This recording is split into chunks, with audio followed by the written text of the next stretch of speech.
Usvedčili ho takmer zo 140 vražd. The Beast, Beštia, alebo jeho vlastným menom Luis Alfredo Garavito. Vítajte.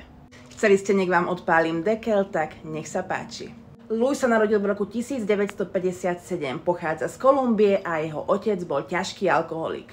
Okrem toho, že týral Luisa, nútil ho pozerať sa, ako znásilňuje jeho sestry, jeho mamu, taktiež ju nútil robiť prostitútku, ale až do tej miery, že sám Luis bol veľmi často znásilňovaný klientmi jeho mamy. Žiaľ, Luisova matka sa ho nezastala. Jednak preto, lebo sa svojho manžela bála a ďalej preto, lebo bola veľmi často pod vplyvom drog. Takmer stále. A tak asi nikoho neprekvapí, že Luis v jeho 8 rokoch utiekol z domu. V uliciach Kolumbie sa snažil prežiť žobraním, až natrafil na jedného pána. No a tento neznámy pán mu ponúkol niečo pod zub a nocľah. Luis samozrejme s radosťou súhlasil, no z dobrého aniela sa vyklul predátor, ktorý ho znásilnil. A takto nejak sa prediera Luis až po dospelosť. Začal svoju sériu vražd v roku 1992. Za obete si vyberal malých chlapcov medzi 8 a 13 rokom. Väčšinou pochádzali z tej najchudobnejšej vrstvy a teda boli ľahko manipulovateľní. Luis im ponúkal nejaké drobné, poprípade guličkové pero a nahováral ich, aby s ním išli do lesa.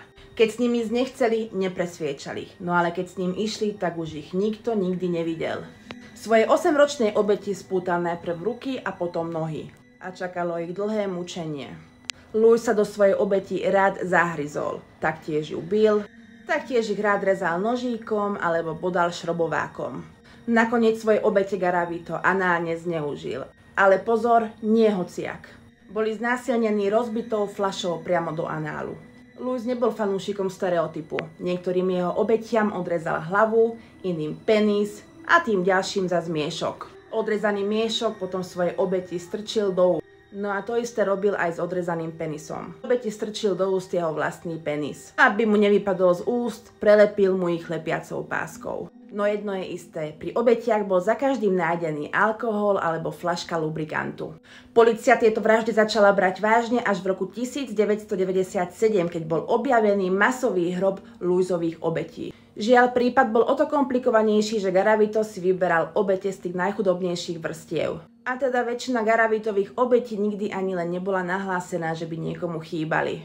Zlom nastal až vtedy, keď si Garavito našiel svoju ďalšiu obeť. Ako bývalo zvykom, zobrali ju do lesa, umučili ju, zohavili ju, no tento raz začala matka nebojeho chlapca vyšetrovanie na vlastnú päsť. Malý chlapec bol naposledy videný v jednom obchode. Predavač sa rozpamätal, že mu tam nejaký neznámy muž ponúkal sladkosti.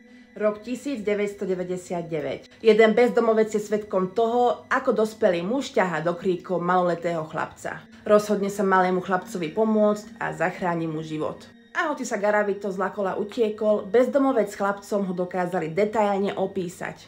Opis bol taký jednoznačný, že ešte v ten deň bol Garavito zatknutý. No a potom mu odobrali vzorky DNA, ktoré samozrejme sedeli s tými, ktoré našli pri obetiach. Po ťarchu dôkazov sa Garavito priznáva. Bol usvedčený zo 138 vražd. No on sám tvrdí, že počet zavraždených detí je približne 300. Luis bol odsúdený na 1853 rokov. V Kolumbii je však maximálny trest 40 rokov. A čo je neuveriteľné, za dobré správanie mu trest bol znížený na 22 rokov. Ľudia sa vzbúrili, veľa im to nepomohlo. Garavito má byť pustený na slobodu v roku 2023. Áno, áno.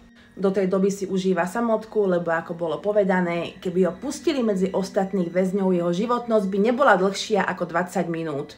Veru, hlavne nech je týpek v bezpečí. Tak a to je na teraz koniec, dúfam, že dekel odpálený a ako obvykle vidíme sa o pár dní. Bye!